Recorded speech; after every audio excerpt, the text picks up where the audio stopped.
이스라엘 모든 지파 중에 마음을 오로지 하여 이스라엘 하나님 여호와를 구하는 자들이 레위 사람을 따라 예루살렘에 이르러 그 열조의 하나님 여호와께 제사하고자 한지라.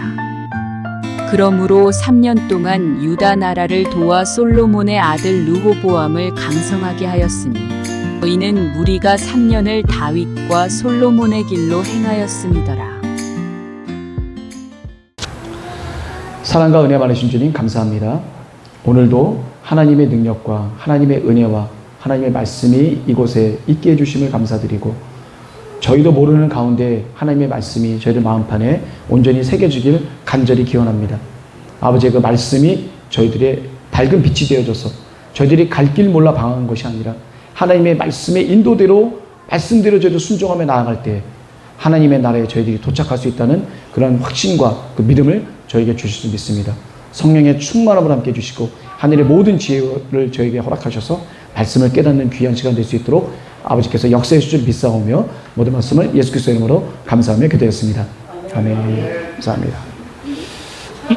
자, 오늘은 이제 열왕기서에 보게 되면 열왕기상 10장부터 12장 정도까지의 내용이 오늘 하는 그런 부분들의 내용들이에요. 대체적으로 뭐냐면 이스라엘 왕 중에 가장 위대한 왕이 누구라고 그랬죠? 네, 다윗왕. 그리고 사실은 숟가락만 하나 얹은 것 같긴 했지만 그래도 다윗왕이 하셨던 그런 모든 말씀들을, 다윗왕이 아주 위대한 왕이에요. 노년에 가면서 나이가 들어가면 들어갈수록 사실 왕이라고 하면은 더 많은 권력과 더 많은 여유와 더 많은 부귀와 이런 것들이 한꺼번에 따라오는 것이기 때문에 세상에 이게 먹고 마시고 돈과 보석과 이게 많으면 많을수록 사실은 하나님과 멀어질 수밖에 없거든요. 하나님을 생각할 수가 없어요. 우리가 하나님을 쉽게 찾을 때가 어느 때예요? 고난과 역경을 당했을 때, 도무지 내가 어떻게 할 수 없을 때, 그때 우리가 사실 하나님을 돌아볼 때가 많지 않습니까? 근데 내가 먹고 마시고 배부르고 등 따시면 사실은 하나님 말씀이 귀했지만 그게 어느 때부턴가는 그게 별 감흥으로 안 오고 느낌이 없이 내가 머리로는 항상 하나님을 생각하고 있지만 나의 이 몸과 내 마음과 이런 모든 움직임은 이미 하나님의 말씀과 은혜에서 점점 멀어져 가고 있어요. 나도 모르는 가운데. 이게 바로 마귀의 전략이에요. 나도 모르는 가운데 이렇게 가는 거예요. 나는 지금 하나님의 중심에 있다고 생각을 해요. 예수 그리스도의 말씀의 중심에 있다고 생각하지만 이미 제3자가 보거나 선지자들이 보거나 천군 천사님이 갔었을 때는 나는 이미 어떻게 돼요? 각도가 지금은 1도지만 1도가 꺾여서 요 옆에 가까이 붙어 있는 것 같지만 이게 점점 가면 갈수록 간격이 벌어져 갖고 나중에는 저 멀리 내가 어떻게 갈 수도 없는 그런 곳이 돼요. 근데 문제는 뭐냐면 그 공간을 영적인 공간이기 때문에 나는 지금 그게 얼마만큼 떨어져 있는지 나는 몰라. 그렇기 때문에 내가 항상 해야 될 게 뭐예요? 기도, 그리고 말씀을 읽고 내 상황을 돌아보면서 내가 과연 하나님의 말씀에 제대로 움직이고 있는가. 그리고 더 중요한 건 뭐냐면 옆에 계신 성도님들이나 가족들이 해주는 따가운 말, 가시 같은 말, 나의 잘못을 자꾸 지적하는, 이거는 나를 살리는 하나님의 가장 값진 보화 같은 거예요. 이미 내가 뭔가 하나님 앞에 바로서지 못하고 있다는 것을 누구로부터 인식을 받아요? 주변에 있는 사람들한테 인식을 받는 거예요. 나보다 먼 남이면 나한테 굳이 얘기 안 해준 사람 많아요. 그렇지만 나를 조금이라도 생각하고 나를 위해서 기도해주고 나를 걱정해주는 사람들이라고 한다면 뭐가 잘못되는지를 얘기를 해준다 이거죠. 우리 형제들이나 내 주변에 있는 분들이 나한테 하는 따가운 그런 말씀 한마디가 그거는 정말 귀중한 하나님의 말씀이라고 생각하셔야 돼요. 나는 기분 나빠요. 제가 그랬잖아요. 기분 나빠. 열받아. 심지어는 그 자리에서 막 싸워서 말싸움해갖고 그냥 확 이겨버려 그냥. 그런다 할지라도 꼭 그날 뒤에 돌아가서 그 사람이 한 얘기를 꼭 다시 한번 나를 조명을 해봐야 돼요. 말씀에 비춰봐야 됩니다. 내가 과연 진짜 합당한가? 그분 말이 맞아요. 내가 자존심이 강하고 나 이런 사람인데 라고 생각 안 하시는 것 같지만 각자들 갖고 계시다니까요. 그만큼 내 마음에 뭐가 들어가냐면 누룩이 들어가 있어요. 하나님 하시는 거 내가 이렇게 했는데 내가 그래도 헌금을 이렇게 내고 내가 그래도 교회에서 이것도 하고 저것도 하고 막 이거 아닌 것 같지만 내 마음 가운데는 그런 누룩들이 있어요. 없다고 볼 수는 없습니다. 그런데 거기다가 나보다 별로 그냥 하지도 않는 것 같은 사람이 이런 얘기 저런 얘기 하게 되면 어떻게 돼요? 너나 잘해라. 네가 뭔데 나한테 있다는 얘기냐. 그러면서 어떻게 돼요? 그 사람의 말을 무시하면 안 된다 이거예요. 무시하면 화를 당할 수도 있어요. 오늘 르호보암 왕이 자기에게 얘기했던 그런 말을 갖다가 무시해서 결국 어떻게 돼요? 왕국이 분열이 돼버려요. 그런 일도 벌어지게 됩니다. 하나님의 말씀을 못 듣잖아요. 더 깊숙하게 얘기해 주시는데 내가 원하는 만큼만 듣잖아요, 사실은. 하나님의 응답을 내가 원하는 거, 내가 좋게만 이렇게 들으려고 그러지, 정말 내 마음을 후벼파는 그런 말씀은 잘 안 들으려고 그래요, 사실은. 근데 그 말씀이 들리면 그건 정말 기쁘고 감사한 거죠. 그랬을 때 하나님이 도무지 안 들으니까 누구 통해요? 옆에 있는 사람을 통해서 얘기를 하시는 거예요. 이렇게 얘기해줘라. 확 찔러줘요. 기분 상해. 누가 또 확 찔러. 기분 상해. 세 번째 누가 확 얘기를 해줬는데 그동안에 기분 쌓였던 거 세 번째 사람한테 다 풀어버려요. 세 번째 사람 무슨 죄가 있다고. 그 사람 말 한번 잘못했다가 그냥 온통 뒤집어 씌우면 당하죠. 교회에서 흔히 있는 얘기들입니다.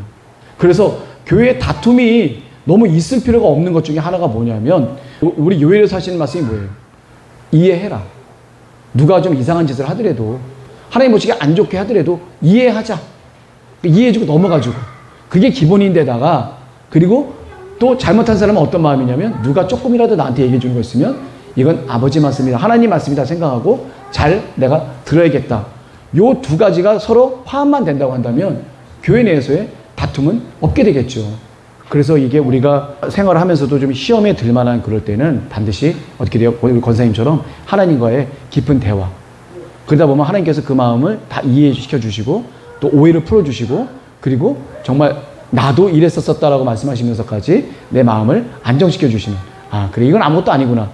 제가 지금 좀 전에 드렸던 말씀은 뭐냐면 누군가 나에게 자꾸 뭐라고 지적했었을 때 그 지적한 그 말이 나한테는 고가운 말이라도 그거는 곧 하나님의 말씀이다 생각을 하고 쉽게 성내거나 싸우거나 하지 말고 좀 돌아가서 다시 한번 내 성격에 못 참아서 싸운다 할지라도 돌아가서 반드시 나를 한번 돌아봐야 내가 거듭날 수 있는 그게 몸부림 아니에요. 몸부림. 예수 그리스도 안에 있으면 정죄함이 없다는 거에 대한 말씀을 우리가 이루는 거 아니에요. 우리가 그리스도 안에 있다는 건 뭐예요? 제가 저번에도 맨 처음에 말씀드렸어요. 예수 그리스도 안에 있기만 하면 정죄함이 없다. 로마서 8장 1절 말씀이에요. 굉장히 중요한 말씀이고 목사님이 항상 하셨던 말씀인데 예수 그리스도 안에 있다는 거에 대한 정의가 뭐냐 이거예요. 예수 그리스도 안에 있다고 하는 정의. 제가 이제까지 훈련 받으면서 많은 걸 봐왔을 때 저는 뭐라고 얘기를 했냐면 몸부림이라고 그랬어요. 몸부림. 내가 하나님 앞에 가고자 하고 내가 내 잘못을 자꾸 인정하고 남들을 갖다 사랑할 수 있려고 마음은 안 그렇지만 그렇게 하려고 노력하고 막 기도하면서 몸부림을 치는 그 과정. 저는 그게 바로 예수 그리스도 안에 있다고 좀 생각이 됩니다. 기도하니까 하나님께서 그 마음을 주시잖아요. 기도한다는 것 자체가 바로 저는 몸부림이라고 생각을 합니다. 몸부림. 몸부림을 치는 그 모습을 하나님께서 긍휼히 여기시는 거예요. 기뻐 여기시는 거예요. 우리가 중요한 거는 바로 그 몸부림인 것 같아요. 솔로몬의 겸손함이 제가 저번에 예를 한번 들었었잖아요. 솔로몬이 어떤 겸손함을 얘기를 했었죠? 솔로몬은 뭐냐면 하늘들의 하늘이라도 하나님을 만족시킬 수 없는데 내가 지은 이 성전이 어떻게 하나님이 거할 수 있는 곳으로 만족할 수 있겠습니까? 단지 저는 이곳이 하나님께서 하나님의 귀와 눈과 입이 있는 이 장소에서 저는 하나님께 단지 예배를 드릴 뿐입니다. 제 기도와 예배를 받아주십시오. 이 기도가 바로 솔로몬의 기도예요. 이 겸손함이죠. 내가 이 정도 성전 이거 삐까번쩍한 거 내가 그래도 이 큰 교회의 담임 목사로서 이 정도의 성전을 딱 줘서 뭐 이게 아니라 그때 당시에 그 다윗 왕이 주신 개인 사자만 턴 게 금이 102톤이에요.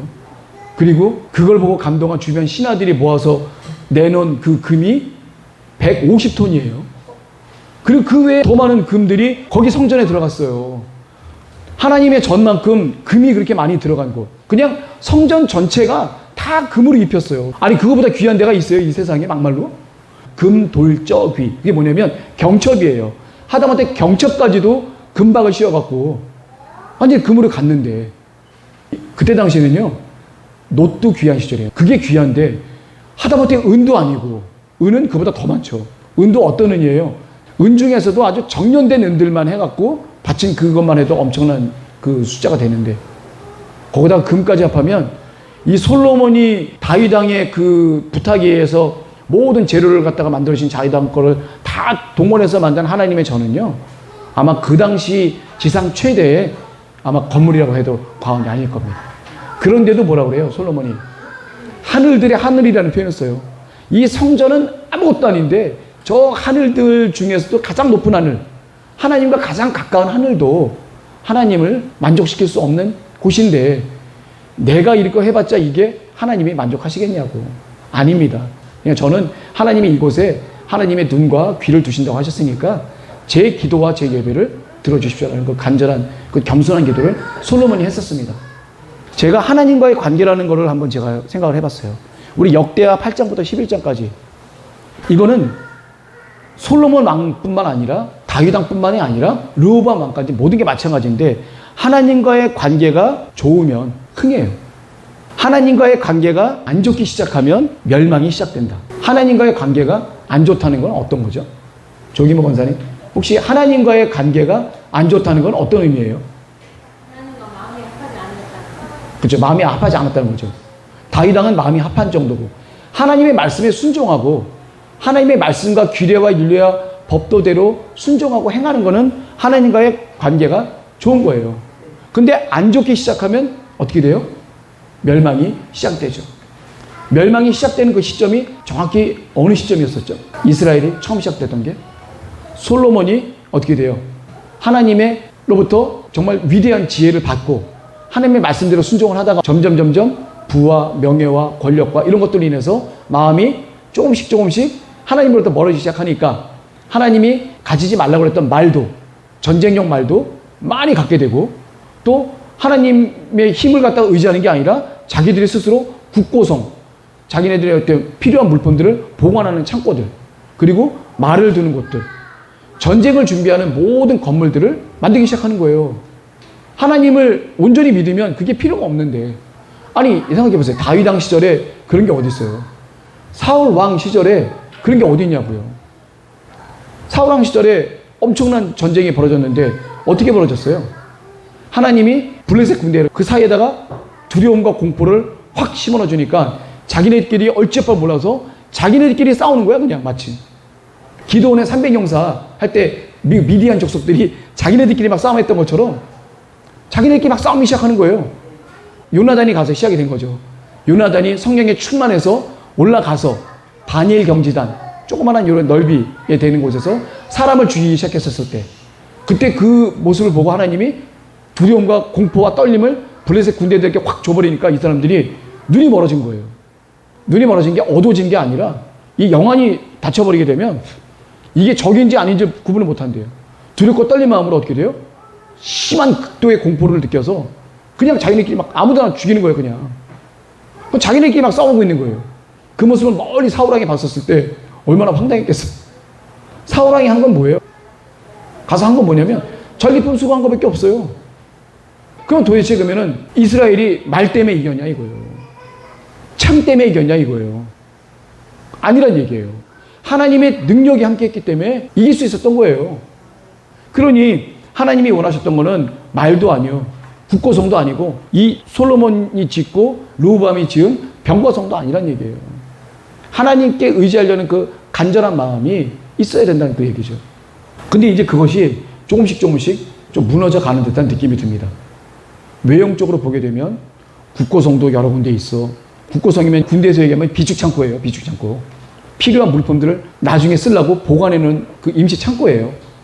그거에다가 병거성, 말을 보관하고 또 병거를 갖다 보관할 수 있는 그 성들을 갖다 짓는 거죠. 한마디로 무기 창고예요. 그리고 말들도 많이 생산하고. 그러니까 이제 싸울 준비와 그때 당시에 이제 말과 병거와 뭐 이런 것들이 싸움을 할 수 있는 기초 재료들이니까 그것만 넉넉히 있으면 되는 거예요. 여기에 있는 이 솔로몬 왕도 그렇고 르호보암 왕도 그렇고 하나님을 의지하기보다는 자기의 힘을 믿고 의지하기 시작했다는 거예요. 잘 보세요. 하나님은 영적인 존재시고 보이지 않아요. 그렇지만 어디나 계시죠. 보이진 않아요. 근데 우리 인간은 보여지는 것과 귀에 들려지는 것을 100% 신뢰합니다. 이게 거짓말이라도 신뢰해요. 그만큼 우리 사람은 눈에 보여지는 것과 귀에 한번 들려져서 이게 한번 확 박히면 그게 진리가 돼버린다는 거예요. 약해요. 마귀가 우리 인간들 가스라이팅하기 정말 편해요. 한마디만 속닥하면 그냥 귀 얇은 우리들은 금세 넘어가고 막 헐크가 돼버려요. 가만 안 있어 이제. 그럴 정도로 저희가 깨어있지 않으면 안 돼요. 우리가. 그래서 아까 권사님 말씀하셨던 대로 내가 좀 힘든 상황, 불편한 상황, 좀 기분 나쁜 상황이 됐을 때 우린 뭘 해야 돼요? 다윗 왕이 항상 하셨던 게 있잖아요. 자기의 죄는 참 잘 지으셔. 다윗 왕도 보면 진짜 참 죄 잘 지으시고 무지막지한 죄를 져요. 남의 부인 갖다가 자기 부인 만들질 않나? 그 부인의 남편을 아예 살인까지 해서 죽이지게 않았나? 우리 여기 있어서는 있을 수 있는 일입니까? 그래도 그분은요, 자기의 어떤 인간적인 죄를 지을지 모르지만 가장 하나님을 두려워했던 마음이 다윗 왕에게 있었던 거예요. 하나님이 이게 툭 치면 그냥 얼른 그냥 냅다 그냥 무릎 꿇고 그냥 하나님한테 그냥 싹싹 비는 거 본능처럼 이게 다윗 왕에 있었는데 이게 없는 사람들은 어떻게 돼요? 이게 가망이 없는 거예요. 하나님과의 관계가.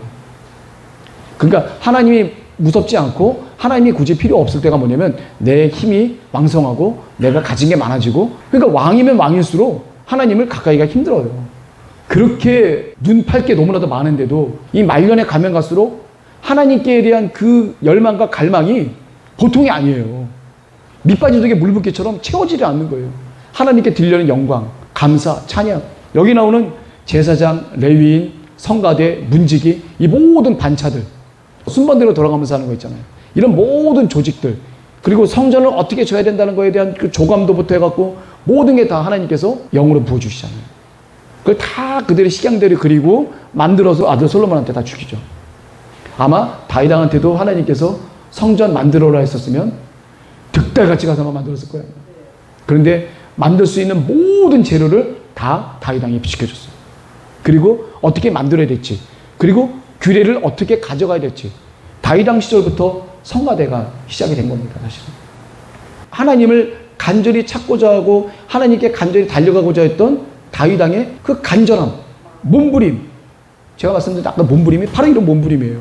하나님께로 나가려고 하는 그것이 바로 몸부림이다. 그건 바로 신약의 말로 다시 표현하게 되면 예수 그리스도 안에 있게 되는 거죠. 그럼 정죄함을 얻게 되잖아요. 다윗 왕은 항상 죄의 사함을 받으셨어요.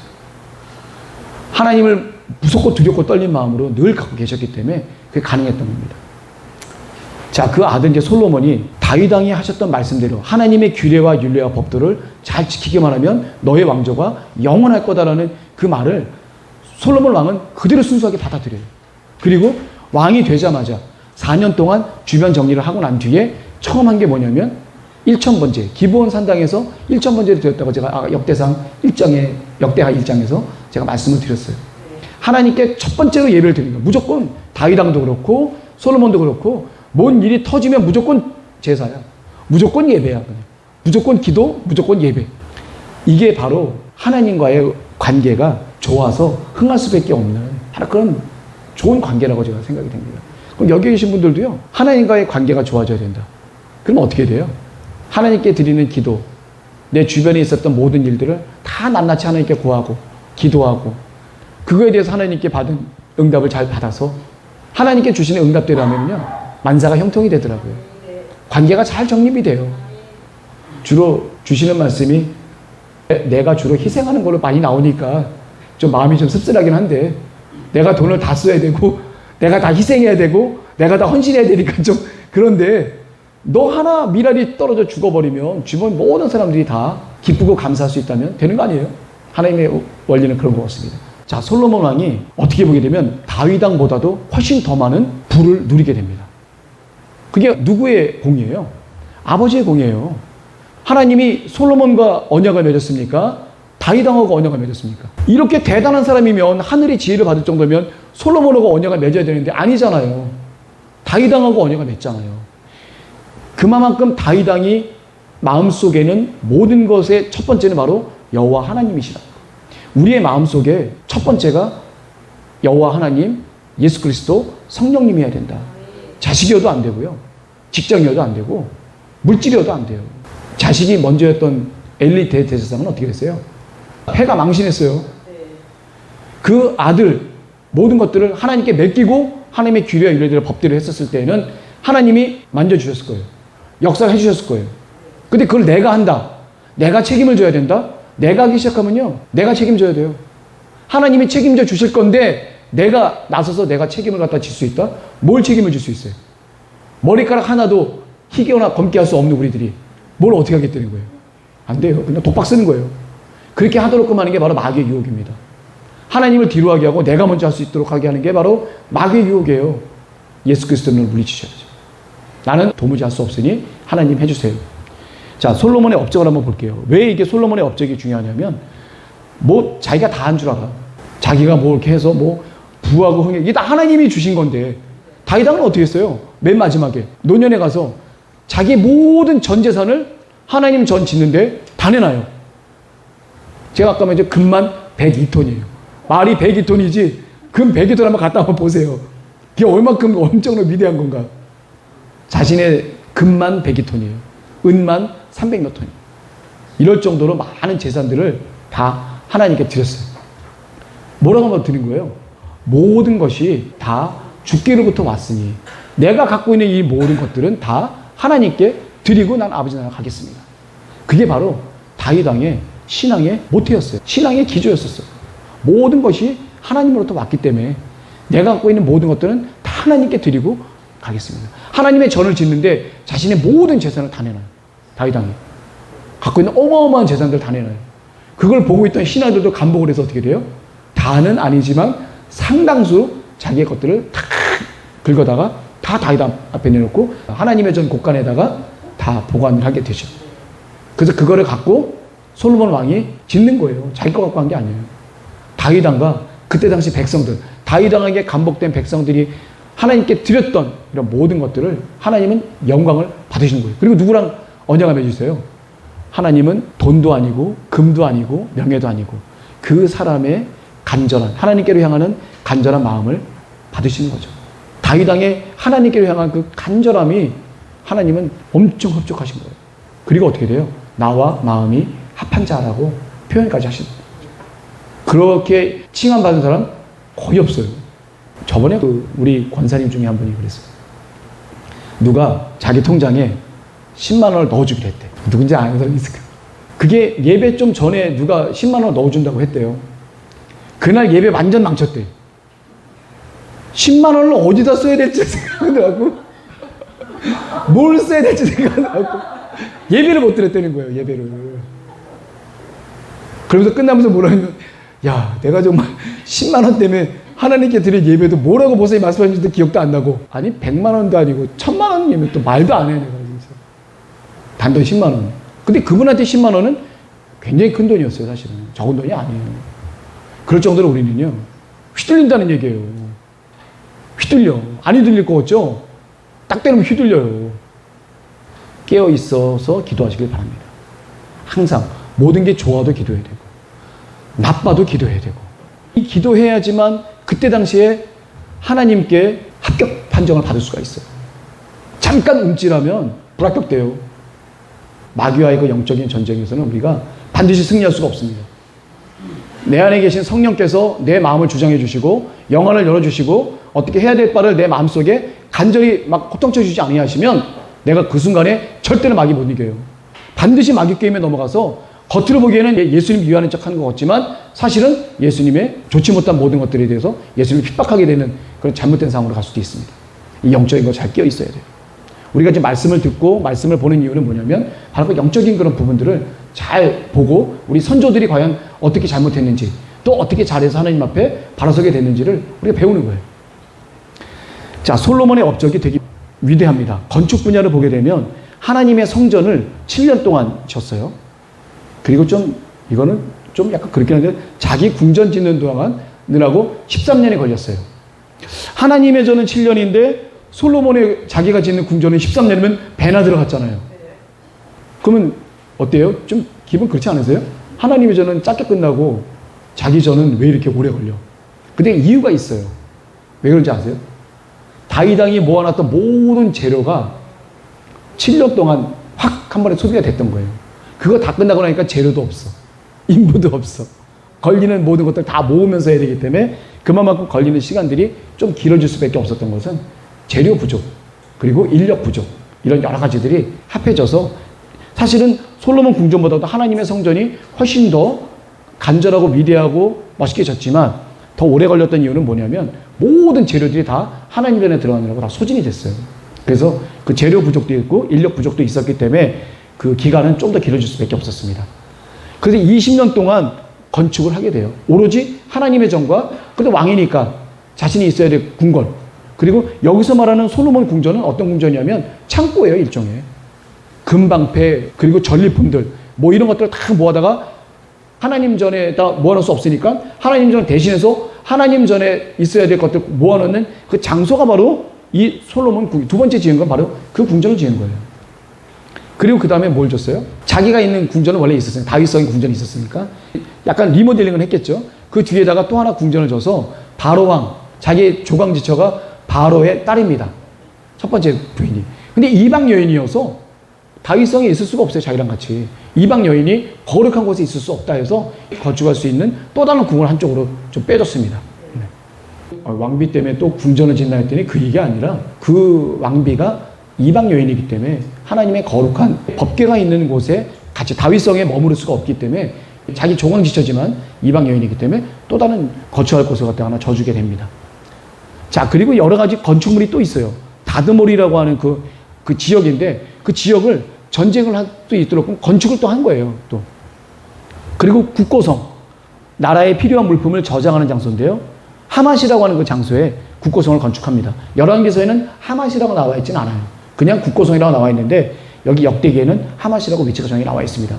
위아래 베토론이라는 그 장소에 있어요. 이게 다 베냐민 지파 땅이거든요. 유다 땅, 유다 베냐민 지파 땅. 그리고 바알랏 이런 것들이 다 블레셋을 수비하기 위해서 지은 그곳이죠. 이게 한번 띄워보실래요? 집사님? 여기 책에도 보면 제가 참고자료도 나와 있어요. 자, 여기가 이제 갈릴리 바다. 예수님 계시는 사역했던 갈릴리 바다 여기고요. 그 다음에 여기가 쭉 뭐죠? 이게 요단강이죠. 그 다음에 여기 사해 바다. 여기가 이제 예루살렘입니다. 여기 짝대기 근대 있죠? 여기가 바로 성전을 새롭게 그 건축을 한 곳이에요. 성전이라기보다는 이제 그 건축물을 한 곳이죠. 이 전쟁을 대비해서 한 거예요. 무기토라든지 하솔, 뭐 이런 거, 이렛, 베토론, 뭐 이런 거. 여기 하솔처럼 이렇게 밑줄이 그어져 있는데 솔로몬이 짓거나 재건한 성읍들이에요. 밑줄 그은 것들이. 그리고 좀 더 밑으로 한번 가봐 주실래요? 가데스바니아도 밑으로 더.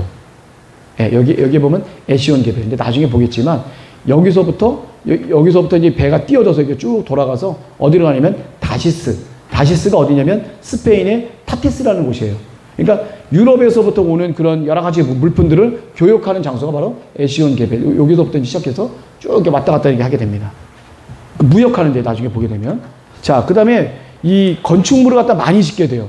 건축물을 많이 짓게 되면 어떤 일이 벌어집니까? 강제징용을 하게 되죠. 강제 노역을 하게 돼요. 그래서 나중에 그 아들 르호보암한테 뭐라 그래요? 당신 아버지가 너무 우리를 갖다가 강제징용을 많이 하고 세금도 많이 걷고 하니까 제발 그거 좀 하지 말아줬으면 좋겠다라고 한 거를 르호보암이 뭐라 그래요? 어디다 대고 나한테 덤벼. 가만 안 두겠다. 이러니까 이 사람들이 등을 돌고 돌아선 거예요. 그것도 하나님의 역사 가운데 있는 거죠. 다 보면 인간들이 그럴 만한 행동들을 해서 다 벌어지는 것 같지만 사실은 그 가운데 정중앙을 보게 되면 하나님의 놀라운 역사가 있는 거예요. 일부러 그 왕국을 분열시키기 위해서 솔로몬이 잘못 지은 죄로 인해서 왕국을 분열시키려고 했던 것에 대한 결과물이 딱 나오게 되는 거예요. 자, 그 다음에 행정 분야는 뭐냐면 가나안 자손들. 그러니까 그때 당시에 이스라엘이라는 나라는 원래 가나안 족속들이 살았었잖아요. 7개 히위스, 히위, 여부스 뭐 이런 족속들에 갖고 한 7개의 족속들이 살았는데 이 사람들이 다 쫓겨나거나 뭐 물러나거나 죽임을 당하거나 그러지 않고 상당수는 그대로 살았었어요. 그래서 그 사람들을 솔로몬이 다 평정을 했으니까 그 사람들은 이제 노예로 쓰게 된 거죠. 율법에 나와 있기 때문에 이스라엘들은 웬만하면 노예로 쓰지 않았습니다. 우리가 노가다 10장이라고 그러죠. 관리인은 썼지만 직접 이렇게 노예로 쓰거나 막 이런 적은 없는 것 같아요. 한 장짜리 보게 되면 2번이죠. 2번이 행정 분야예요. 20년간 계속된 건축 사업에 필요한 막대한 인력이 동원이 됐습니다. 한마디로 하면 무리한 거예요. 솔로몬이. 사람들 괴롭혔어요.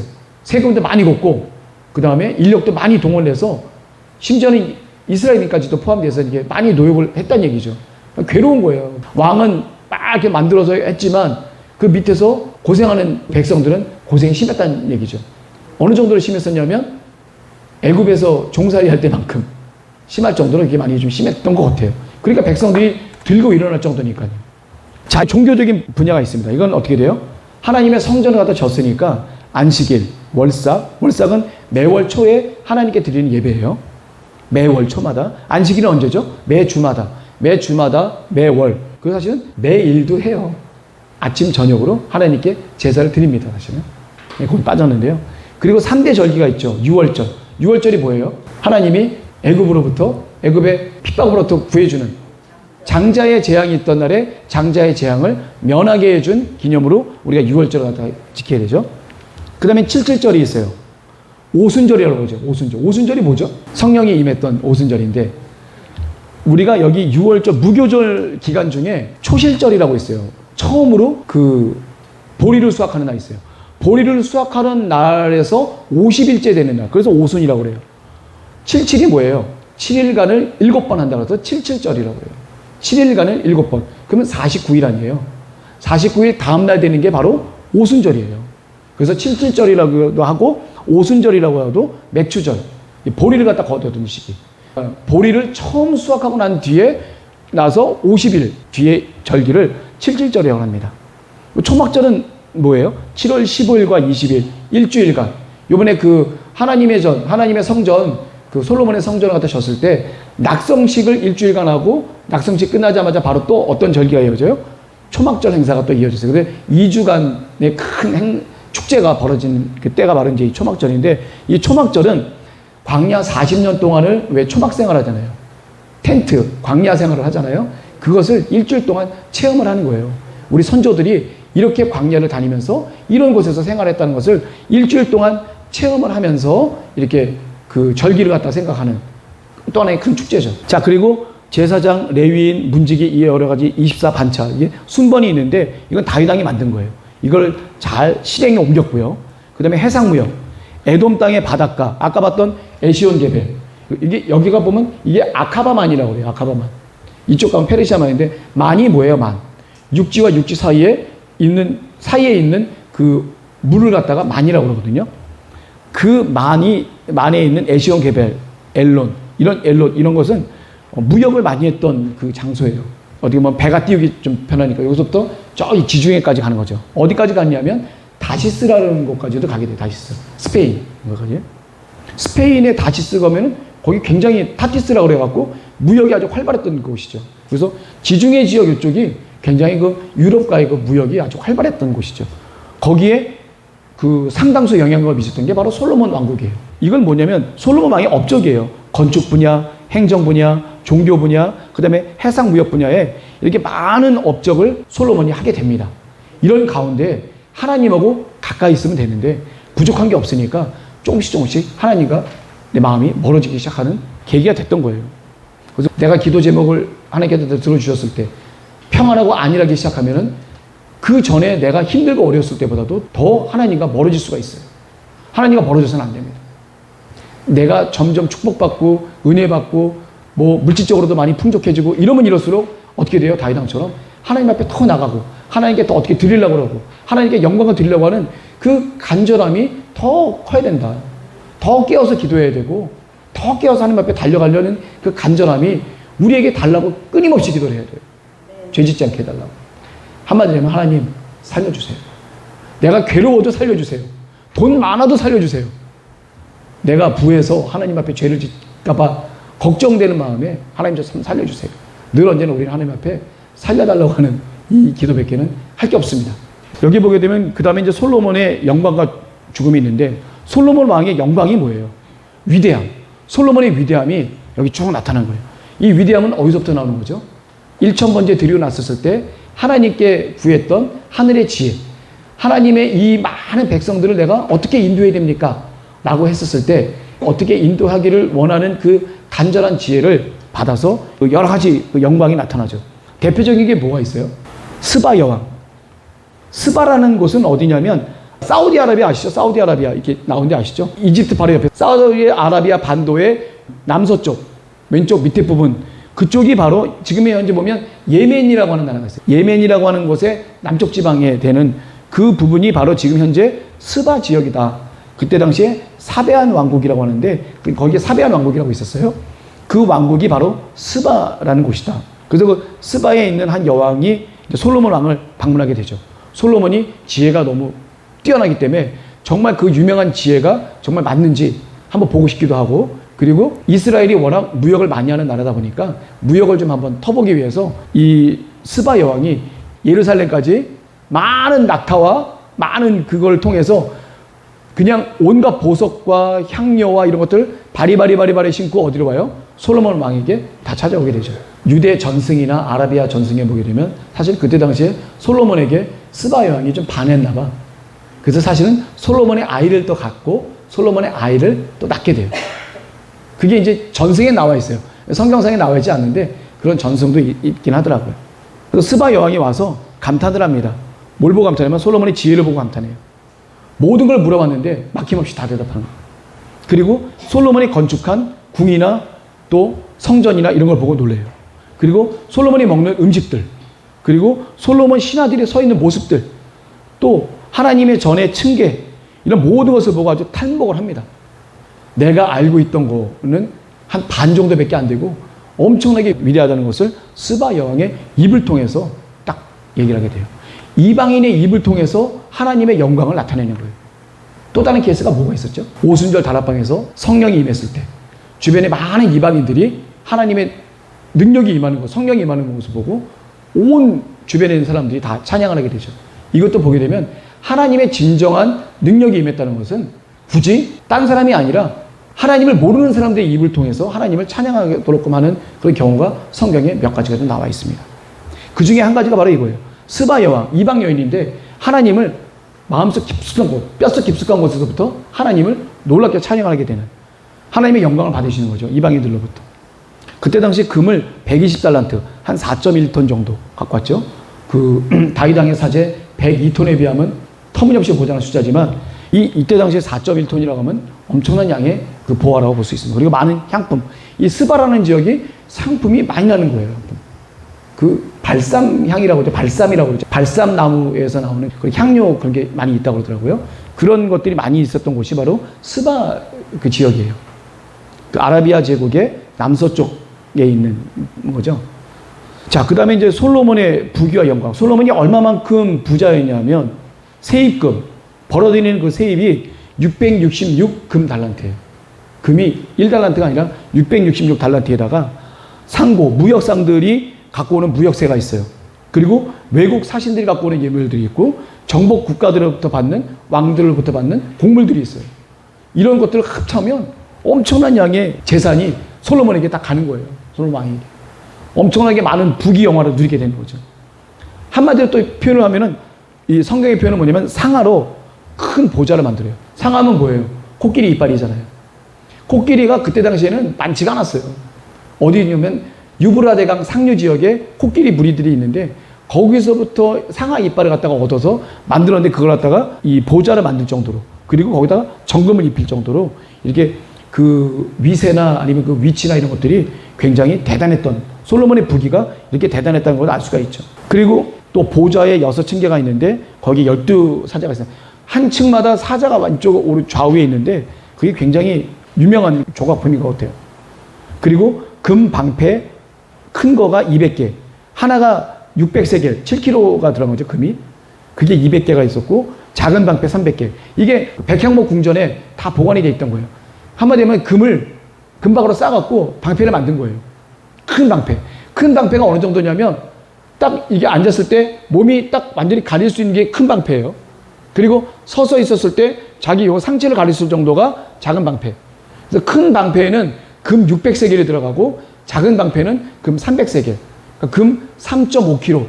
금 3.5kg에서 작은 건 아닌데 그거가 들어갈 수 있는 방패가 뭐 200개, 300개씩 해갖고 다 창고에 보관하죠. 이게 나중에 뺏겨요. 애구방 시상이나 다른 나라 침공이 왔었을 때 싹 털려서 다 뺏겨버려요, 나중에.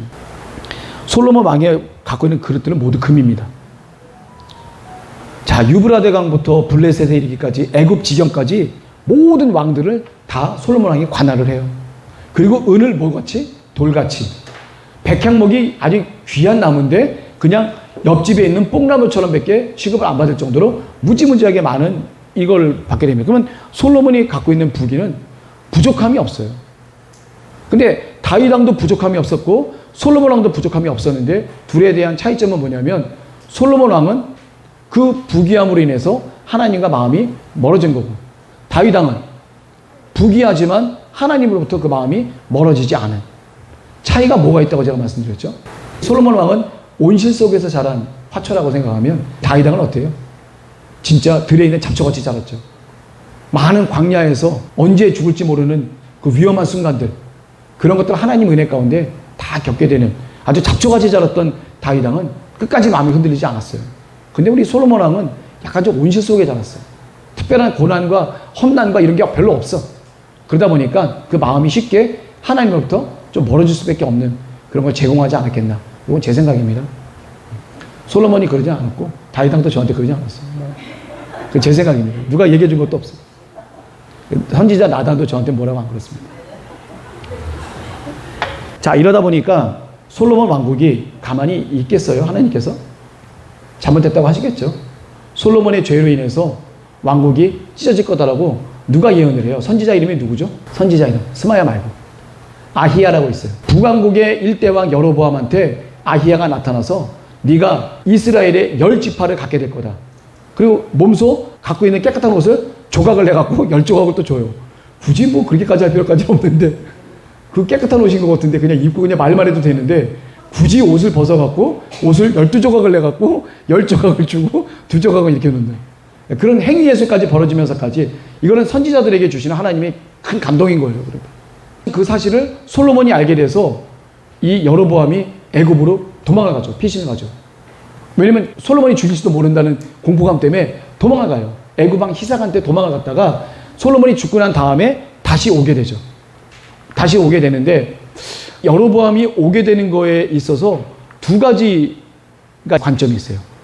열왕기서를 지은 저자는 어떤 관점이 있냐면 원래 애굽에 있다가 이 북이스라엘 사람들이 가서 왕으로 초빙하겠다고 데려간 케이스를 하나고 역대기는 사람은 뭐냐면 자기가 아이한테 예언을 들었으니까 내가 이제 이스라엘을 한번 통치해보겠다고 마음먹고 오게 되는 그러니까 이거는 자발적으로 이제 이스라엘 갔다가 한번 자기가 해보겠다는 거고 열왕기서는 자발적이 아니라 타인에 의해서 제가 어쩔 수 없이 가게 되는 그런 약간의 좀 차이점이 좀 있습니다. 그러니까 역대기는 뭐냐면 한마디로 역대기에 있는 이 에스라 선지자의 관점은 뭐냐면 여로보암은 자기가 이제 아히야로부터 예언을 받았으니까 이제 내가 솔로몬 죽었으니까 내가 가서 이제 이스라엘을 접수하겠다라고 하는 그런 마음을 먹고 일부러 찾아갔다는 그런 적극적인 여로보암의 모습을 이 역대기 기자는 얘기를 해주고 있습니다. 자, 그 다음에 이제 솔로몬 왕국이 이제 분열이 되는 거예요. 르호보암한테 백성들이 와서 이제 요구를 하게 됩니다. 솔로몬이 죽고 이제 르호보암에 있으니까 뭐라고 하냐면 이 세겜으로 가죠. 세겜이라고 하는 것은 북이스라엘의 아주 중심이 되는 도시인데 거길 딱 가게 됩니다. 그랬더니 거기에 있는 북이스라엘 사람들이 여로보암을 데리고 와서 그 르호보암 앞에 딱 서서 뭐라고 얘기하냐면 당신 아버지 솔로몬이 우리한테 많은 고역과 또 멍에 세금을 많이 걷어갔으니까 제발 이거를 좀 가볍게 해달라. 좀 깎아달라. 우리도 좀 먹고 살자. 좀 제발 좀 편하게 좀 해달라고 얘기를 하게 됩니다. 그랬을 때 이 르호보암은 쉽게 대답을 못하는 거예요. 왜 못했을까요? 이 백성들이 하는 말이 맞아. 틀리지가 않아요. 자기 아버지가 심하게 했어. 근데 그걸 들어주게 되다 보게 되면 같이 걔네들이 데리고 왔던 리더인 여로보암의 위치가 올라갈 것 같은 거예요. 기분이 안 좋아. 왜 안 좋냐면 여로보암을 데리고 오지 말았었어야지. 자기네들이 왕에게 와서 직접 이런 부분이 있으니까 저희들에게 해주십시오라고 했는데 여로보암을 데리고 왔다는 얘기는 뭐예요? 당신이 우리 말을 수용해주지 않으면 얘를 우리는 왕으로 삼겠다. 이거밖에 안 되는 거잖아요. 그때 당시에 르호보암은 굉장히 언짢은 거예요. 나와 이 사람을 비교하면서 북이스라엘 사람들이 딱 놓고 저울질을 한 거잖아요. 막말로. 그러니까 이 르호보암 왕은 기분이 안 좋은 거예요. 그게 3일의 시간을 달라고 그래요. 그리고 르호보암이 두 부류의 모사 집단들이 있어요. 나이가 많은 사람, 젊은 사람. 나이가 많은 사람은 솔로몬 때 모사 행위를 했던 옆에서 얘기를 조언했던 사람들이고 이 젊은 사람들은 자기랑 같이 컸던 사람들이에요. 젊은 사람들. 나이 많으신 분이 뭐라고 얘기를 해요? 다 들어줘라. 다 들어주고 그 사람들 하는 대로 다 해줘라. 그리고 그 사람들이 원하는 대로 다 해줘야지만 평화가 올 수 있다라고 얘기를 하는데 르호보암은 별로 기분이 안 좋은 거예요. 벌써부터 기분이 안 좋은 데다가 노인분들은 너무 평화적으로 가니까 기분이 안 좋은 거예요. 근데 소년들한테 갔더니 뭐라 그래요? 너네 아버지가 채찍으로 다뤘다면 너는 전갈로 다룬다. 전갈이면 채찍보다 더 강한 독성을 갖고 있는 거죠. 그냥 한마디로 얘기하면 아버지가 요만큼 했으면 너는 그 몇 배를 갖다 고역을 갖다 줘라. 세금도 더 많이 걷고 고역도 더 많이 시켜서 이 사람들이 다시는 이랬다는 소리 못하도록끔 강력하게 나가야 된다라고 젊은 사람들이 얘기를 합니다. 르호보암 마음에 딱 맞았어. 가뜩이나 기분이 안 좋아갖고 이것도 딱 한 방에 좀 해보고 싶었는데 감히 왕한테 와서 이렇게 도전하는 그 말들이 기분이 안 좋았는데 이 젊은 사람들의 말을 들으면서부터 이제 어떻게 되는 거예요? 남북은 분열되기 시작하는 거예요. 이제 르호보암한테 이제 3일 지나고 나서 와요. 우리 어떻게 해주실 겁니까? 그랬더니 똑같이 얘기를 하는 거예요. 우리 아버지가 너희들에게 채찍질을 했다면 나는 너희들에게 전갈의 독을 먹여주겠다. 아주 강하게 나가겠다 이거죠. 세금도 더 많이 거릴 거고 너희들 더 강제징용해갖고 더 이렇게 할 거다가 막 강하게 얘기를 해버리니까 어떻게 돼요? 이 사람들이 나는 다윗 왕조와 아무 상관없다. 그리고 죄를 짓고 가버리게 되는 거예요. 이 사람도 죄를 짓고 간 것도 잘못한 거예요. 르호보암 왕만 해야 되는데 말을 뭐라고 하냐면 다윗 왕조까지도 부정하게 되는 하나님 앞에 죄를 짓게 되는 하나님이 기름 부은 그 왕을 거부하게 되는 이 북이스라엘 사람들도 하나님 앞에 죄를 짓게 된 거예요. 거기서부터 시작된 거예요. 북이스라엘. 어떻게 보면 북이스라엘 사람들은 하나님으로부터 버림받은 민족들이라고 볼 수가 있어요. 여기서부터 시작된 거예요. 이 사람들이. 마치 다윗 왕 시절에 세바가 반란을 했었을 때처럼 내가 다윗 왕과 무슨 상관이 있냐라고 할 정도로까지 얘기를 하고 뒤돌아서 가버렸다는 얘기예요. 북이스라엘 사람들도. 그리고 여로보암을 왕을 세웠어요. 그러니 어떤 일이 벌어지겠어요? 여로보암이. 매 절기마다 남유다 지방 가서 절기를 지켜야 돼서 성전을 가야 되는데 자기네 북이스라엘 사람들이 매번 남유다 지방으로 가게 되면 자기가 통솔력이 약해질 수밖에 없잖아요. 그러니 어떻게 돼요? 남북으로 딱 갈라놓고 자기네 북이스라엘에서 제일 남단인 베델과 제일 북단인 단에다가 이 두 곳에다가 송아지를 세워놓고 제사장도 레위인들을 딱 폐기시켜버리고 일반인들을 제사장으로 만들어갖고 또 다르게 제사장을 만든 거예요. 그러니까 너희들 남유다로 가지마. 여호와 믿지 말고 이게 여호와 하나님이야 라고 금송아지 상을 갖다가 새겨놓은 거예요. 이게 여호와 하나님이라고. 이거 어디서 했어요? 출애굽할 때 이스라엘 민족들이 저지른 범죄 아니에요. 아론과 백성들이 모세님이 시내산에 올라가서 십계명을 받을 때 그때 밑에서 놀면서 막 먹기도 하고 막 뛰어놀면서 했던 게 바로 금송아지 숭배란 거예요. 애굽에서 도망쳤다가 거기서 한동안 생활했던 여로보암이 한 이 우상숭배의 잘못된 짓을 여기서 하고 있는 거예요. 그래서 우상숭배의 대표적인 사람을 우린 여로보암이에요. 여로보암의 길을 갔다라는 건 뭐냐면 우상숭배의 길을 접어들었다라는 표현하고 똑같은 얘기예요. 이런 여로보암이 이런 짓을 한 겁니다. 그랬더니 북이스라엘에 있던 레위인과 제사장들이 못 견디고 어떻게 돼요? 남유다로 다 내려오게 되죠. 그 사람들뿐만 아니라 또 누구까지 내려와요? 하나님을 사랑했던 경건한 사람들도 제가 저번에 다 내려왔다고 그랬잖아요. 그 사람들 다 내려와서 위에 북이스라엘이 BC 722년에 아스루에서 멸망당할 때 다 쫓겨나가요. 다른 데로 포로로 가버려요. 그리고 200년쯤 뒤에 이 남유다가 멸망해서 다시 갔지만 어떻게 돼요? 70년 만에 다시 남유다로 다시 돌아오게 되는 축복을 얻게 되는 거죠. 북이스라엘 사람들은 다 흩어져 버렸지만 남유다 사람들은 어떻게 돼요? 믿음을 지키고 해서 포로를 갔다가 다시금 자기네 고국으로 돌아오게 되는 축복을 얻게 되는데 남유다 지방 사람들뿐만 아니라 북이스라엘에 있었던 레위인과 제사장들 그리고 하나님을 믿었던 경건한 사람들도 다 같이 그렇게 가게 되는 겁니다. 이때 이제 어떤 일이 또 벌어지게 되면 르호보암 왕이 이제 이것들 가만 안 두겠다 해서 군사를 한 18만 명을 모집을 해요. 그리고 이제 북쪽으로 가서 이제 이스라엘 사람들 갖다 다 정벌을 하려고 했었을 때 하나님의 사람 스마야가 싸움을 중지하라고 하나님의 말씀을 대신 전해줍니다. 근데 이때 만약에 르호보암이 그 말을 무시하고 북이스라엘 사람들 갖다 들어가서 침공을 해버렸었으면 더 안 좋은 일이 벌어졌을 텐데 이때 참고 하나님의 말씀에 순종을 했어요. 북이스라엘로 안 갔어요. 이유가 뭐라고 했어요? 제가 아까 맨 처음에 얘기했잖아요. 하나님의 말씀이 이미 갈라지는 결정이 났기 때문에 아무리 르호보암이 군사를 일으켜서 가서 거기 가서 다 이긴다 하더라도 이 조국이 이스라엘이 갈라지는 거에 대한 역사는 막을 수가 없는 거예요. 할 필요가 없다는 거예요. 하나님이 하시기로 한 거기 때문에 너를 굳이 할 필요 없다. 할 필요 없다라고 한 거잖아요. 그러니까 하나님의 말씀을 어기고 그냥 했었으면 벌을 받았을 텐데 하나님의 말씀에 또 그 와중에 또 순종을 했어요. 르호보암이. 그래서 3년 동안 초기 3년 동안 남유다로 넘어온 레위인들과 경건한 사람들이 많이 와서 남유다가 더 부강하게 됐어요. 그래서 더 좋은 시기들을 갖다가 통치하게 되는 거죠. 3년 동안을. 그리고 그게 이제 우리 오늘 하는 이 부분의 마지막 부분입니다. 그리고 요거 끝나고 12장부터는 나오는 첫째 말이 뭐냐면 르호보암 왕이 하나님께 행악을 해왔더라. 이 악을 저지르기 시작하는 거예요. 이 3년 동안까지는 하나님의 말씀에 잘 순종해서 죽은 길을 얻은 반면에 그 뒤에 이제 어떻게 돼요? 르호보암의 어머니도 이방 여인이에요. 그 이방 출신과 아닌가는 되게 달라요. 이스라엘 출신의 어머니인 사람은 하나님에 대한 규례와 율례 법들을 하는 반면에 이방 여인의 자식은 차이가 있어. 어머니가 물론 이스라엘로 와서 이스라엘화 됐다고 하지만 그래도 자기가 믿던 신은 쉽게 포기하지 못해요. 근데 나중에 솔로몬은 어떻게 됐어요? 그 왕비들한테 원하는 산당을 다 줘주고 그가 믿는 신들을 다 숭배할 수 있도록 길을 다 열어줬잖아요. 그래서 지금 이렇게 너 조국이 이제 갈려질 거라고 하나님이 예언을 하셨잖아요. 솔로몬 때문에.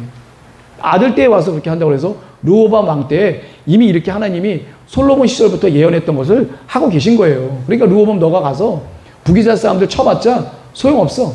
하나님은 이미 너네 남유다와 북이스라엘 가리기로 아예 하신 거니까 그렇게 하지 말라고 스마야 선지자가 예언을 한 거예요.